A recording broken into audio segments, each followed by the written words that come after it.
నిజాలను నిర్భయంగా చెప్పాలి, దేశం కోసం ధర్మం కోసం నిలబడాలి. అది యూట్యూబ్లో పనిచేసిన, సోషల్ మీడియాలో పనిచేసిన చాలు అనుకొని నా మొబైల్ ఫోన్తో ఈ ఛానల్ని స్టార్ట్ చేశాను.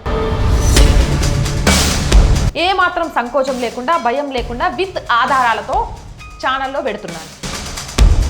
ఇది అంత ఈజీ కాదండి, మాటలు చెప్పినంత ఈజీ కాదు ఇందులో ముందుకెళ్ళడము అంటే. నేనేమి 10% ఇవ్వాలని డిమాండ్ చేయట్లేదు, లేకపోతే తీసుకొని పరాయి మతం మీద పడి ఏడవట్లేదు. అడుక్కోనైనా సరే ధర్మాన్ని నిలబెట్టడం కోసం అడుగులు ముందుకు వేయి అని నా సనాతన హైందవ ధర్మంలో నేర్చుకొని వచ్చిందే కదా నేను చేస్తుంది. ధర్మ సంస్థాపన కోసం కోట్లాది రూపాయలను విరాళాలుగా, అంటే ధన రూపంలో భిక్షగా సేకరించారు. ఈరోజు నేను కూడా అదే చేస్తున్నా. ఆర్ వాయిస్ అనేది నవత ఒక్కదాంతే కాదు, సనాతన హైందవ ధర్మం మీద దాడి జరుగుతోంది అని భావించి వినోబా భావే భూదాన్ ఉద్యమం. ఈయన డబ్బును కాకుండా పేద ప్రజల కోసం భూమిని భిక్షగా అడిగారు. నాకు అందిస్తున్న ఒక్క రూపాయి అయినా సరే నేను ధర్మం కోసం నిలబడి పోరాటం చేయడంలో భిక్షాటన చేయడానికైనా సిద్ధంగా ఉన్నానని చెప్తే, నేను చేసేది నచ్చని గిట్టని వాళ్ళు వాట్సాప్ గ్రూప్ అని పెట్టుకొని ఈ దేశాన్ని ముందుకు వెళుతున్న క్రమంలో ఎంతకాలం భిక్షాటన చేయాల్సి వచ్చినా ఏమాత్రం బాధపడను. వందే మాత్రం. నేను మీ జర్నలిస్ట్ నవత. ఈ మధ్య కాలంలో కాదు, ఛానల్ స్టార్ట్ చేసిన దగ్గర నుంచి కూడా నిజాలను నిర్భయంగా చెప్పాలి, దేశం కోసం ధర్మం కోసం నిలబడాలి. ఆ దేశం కోసం ధర్మం కోసం నిలబడాలి అనుకున్నాను కాబట్టి నేను ఆర్ వాయిస్ అనే ఛానల్ని స్టార్ట్ చేశాను. ఆ విషయం చాలా సందర్భాల్లో చాలా మందికి చెప్పాను, చాలా వీడియోస్లో కూడా చెప్పాను. నేను లాస్ట్ ఒక ఛానల్లో పనిచేస్తున్నప్పుడు నా శాలరీ 80,000. ఆ శాలరీని వదిలేసుకొని దేశం కోసం ధర్మం కోసం, అంటే మనస్సాక్షిని చంపుకొని మనం అనుకున్న వృత్తిలో పనిచేయడం తప్పు. మన మనసుకు నచ్చిన అంశాలను, నిజాలను నిర్భయంగా చెప్పగలిగినప్పుడు అది యూట్యూబ్లో పనిచేసిన, సోషల్ మీడియాలో పనిచేసిన చాలు అనుకొని నా మొబైల్ ఫోన్తో ఈ ఛానల్ని స్టార్ట్ చేశాను. నేను స్టార్ట్ చేసినప్పటి నుంచి తప్పు ఎవరు చేసినా తప్పు అని కఠినంగా వాళ్ళ పేర్లతో సహా చెప్తున్నాను. అది హిందూ సమాజం కావచ్చు, ముస్లిం సమాజం కావచ్చు, క్రైస్తవ సమాజం కావచ్చు. కానీ 2047 కల్లా ఈ దేశాన్ని ముస్లిం దేశంగా మార్చాలని కొందరు, క్రైస్తవ దేశంగా మార్చాలని మరికొందరు ప్రయత్నం చేస్తున్నారు. ఆ విషయాలను దేశవ్యాప్తంగా ఎక్కడ జరిగినా సరే ఏ మాత్రం సంకోచం లేకుండా, భయం లేకుండా, విత్ ఆధారాలతో ఛానల్లో పెడుతున్నాను. ఇది నచ్చని కొందరు వీడియోలు చేస్తూ లాస్ట్లో గూగుల్ పే, ఫోన్పే నెంబర్లు పెట్టి అడుక్కుంటుంది అంటూ మెసేజ్లు పెడుతున్నారు. నేను 0 నుంచి స్టార్ట్ చేసి ఈరోజు 3,42,000 సబ్స్క్రైబర్స్కి వెళ్ళడమే కాదు, మరో 2 ఛానల్స్ కూడా స్టార్ట్ చేశాను. అది ఆర్ పొలిటికల్, ఆర్ సంస్కృతి, మీ అందరికీ తెలిసిందే. ఇది అంత ఈజీ కాదండి, మాటలు చెప్పినంత ఈజీ కాదు ఇందులో ముందుకెళ్ళడము అంటే.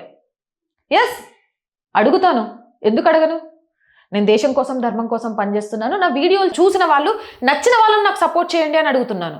నేనేమి 10% ఇవ్వాలని డిమాండ్ చేయట్లేదు, లేకపోతే తీసుకొని పరాయి మతం మీద పడి ఏడవట్లేదు. నేను ధర్మబద్ధంగా ముందుకు వెళ్తున్నాను. మీకు నచ్చకుంటే సహాయం చేయకండి, మీకు నచ్చకుంటే నా ఛానల్ని చూడకండి. ఇది మళ్ళీ ఎందుకు మాట్లాడాల్సి వచ్చింది అనంటే, ఒకానొక సందర్భంలో ఒకరు అన్నారు, నవత వీడియో చివర్లలో అడుగుతుంది కదా, అట్లా అడుక్కొని వీడియోలు చేసుకోవచ్చు కదా అని అన్నారు. నాకు అట్లా అడుక్కోవడం నచ్చట్లేదు అని ఒకరు చెప్తే కాసేపు బాధపడ్డా. అరే, ఎందుకు అర్థం కావట్లేదు ఎవరికి?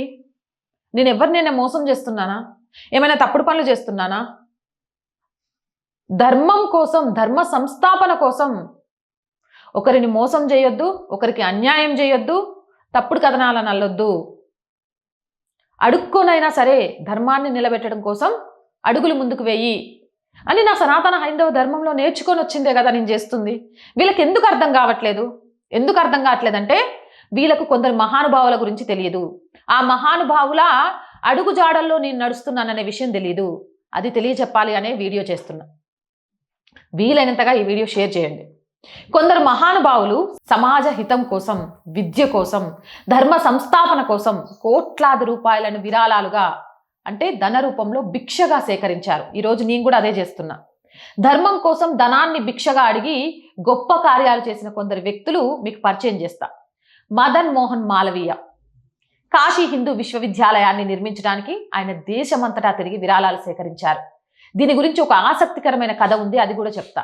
ఆయన హైదరాబాద్ నిజాం వద్దకు వెళ్ళి విరాళం అడిగితే నిజాం కోపంతో ఒక చెప్పును విసిరాడట. మాలవీయ గారు ఏ మాత్రం కోపగించుకోకుండా ఆ చెప్పును బజారులో వేలం వేయడానికి సిద్ధపడ్డాడు. ఆ చెప్పు వేలం వేయడం అవమానమని భావించిన నిజాం భారీ మొత్తంలో ధనాన్ని విరాళంగా ఇచ్చారు. అలా సేకరించిన ధనంతోనే నేడు ఎంతో మందికి విద్యనందిస్తున్న BHU ఏర్పడింది.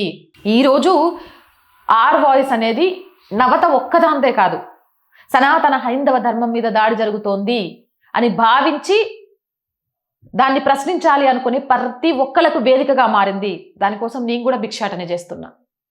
వినోబా భావే భూదాన్ ఉద్యమం. ఈయన డబ్బును కాకుండా పేద ప్రజల కోసం భూమిని భిక్షగా అడిగారు. భూదాన్ ఉద్యమం ద్వారా ఆయన దేశవ్యాప్తంగా పాదయాత్ర చేసి భూస్వామ్యులను ఒప్పించి లక్షలాది ఎకరాల భూమిని సేకరించి భూమి లేని పేదలకు పంచారు. ఇది ప్రపంచ చరిత్రలోనే ఒక అద్భుతమైన శాంతియుత విప్లవం. నిజంగా కూడా నాకు రెంట్కో ఇల్లు కావాల్సి వస్తే, ఆఫీస్ పెట్టుకోవడానికి స్థలం కావాల్సి వస్తే ఒక్కరు కూడా ముందుకు రాలే. ఈరోజు బంగ్లాదేశ్ రోహింగ్యా ముస్లింలకు ఇల్లులు ఇస్తున్నారు, దేశద్రోహులకు ఇల్లులు ఇస్తున్నారు, రైజిన్ అనే విష పదార్థం తయారు చేసే ఒక ఉగ్రవాదికి ఇల్లులు ఇస్తున్నారు. కానీ దేశం కోసం ధర్మం కోసం నిలబడ్డ నాకు ఇల్లు ఇవ్వడానికి కూడా ఇష్టపడలేదు.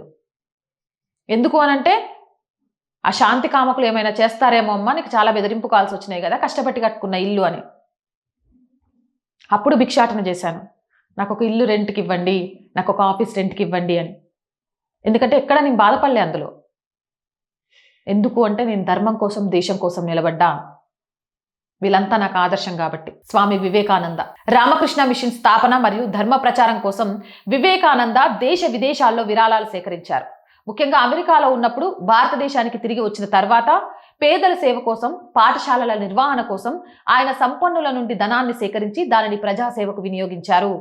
ఈరోజు నాకు అందిస్తున్న ఒక్క రూపాయి అయినా సరే ఆర్ వాయిస్ని చూస్తున్న ప్రేక్షకుల్లో ఎవ్వరు వచ్చి అడిగినా దానికి సంబంధించిన పూర్తి లెక్కలు ఉంటాయి. నా స్వలాభం కోసం కానీ, ఛానల్ స్టార్ట్ చేసిన రోజు నుంచి ఈ రోజు వరకు నా జీతం కానీ అందులో నుంచి నేను ఒక్క రూపాయి కూడా తీసుకోలేదు. ఎంప్లాయీ శాలరీస్, రెంట్, లేకపోతే ఏదైనా ప్రోగ్రామ్స్ చేయడానికి తప్ప. అండ్ ఇంకో విషయం కూడా చెప్తున్నాను, నేను దీనికోసం అప్పు కూడా చేశాను. ప్రస్తుతం ఆర్ వాయిస్ అప్పుల్లోనే ఉంది. ఏ రోజు చెప్పలే, ఈరోజు చెప్తున్నాను. ఎందుకు చెప్తున్నాను అనంటే నేను ధర్మం కోసం నిలబడి పోరాటం చేయడంలో భిక్షాటం చేయడానికైనా సిద్ధంగా ఉన్నానని చెప్తే, నేను చేసేది నచ్చని గిట్టని వాళ్ళు పదే పదే పదే పదే సూదులతో పొడిచినట్టు పొడుస్తుంటే ఆ పొడిచేటోళ్లకు ఇకనైనా పులి స్టాప్ పెట్టాలి అనే దానికోసం చెప్తున్నాను.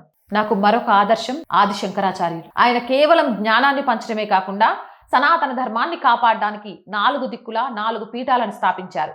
వీటి నిర్మాణానికి మరియు నిర్వహణకు ఆ కాలంలోని రాజుల నుండి, ప్రజల నుండి భారీగా ధన రూపంలో సహకారం పొందారు.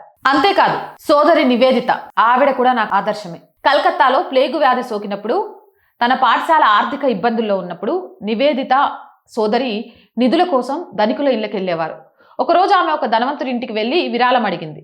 ఆ వ్యక్తి నివేదిత మాటలను పట్టించుకోకపోవడమే కాకుండా విదేశీ మహిళ వచ్చి భారతీయుల కోసం అడగడం నచ్చక ఆమెను అవమానిస్తూ ఆమె చెంపపై కొట్టాడు. అప్పుడు నివేదిత ఏమాత్రం కోపగించుకోకుండా చాలా ప్రశాంతంగా ఉన్నారు. సరే, ఆ దెబ్బ నాకు వ్యక్తిగతంగా ఇచ్చారు, మరి నా పిల్లల కోసం ఏమిస్తారు అని అడిగింది.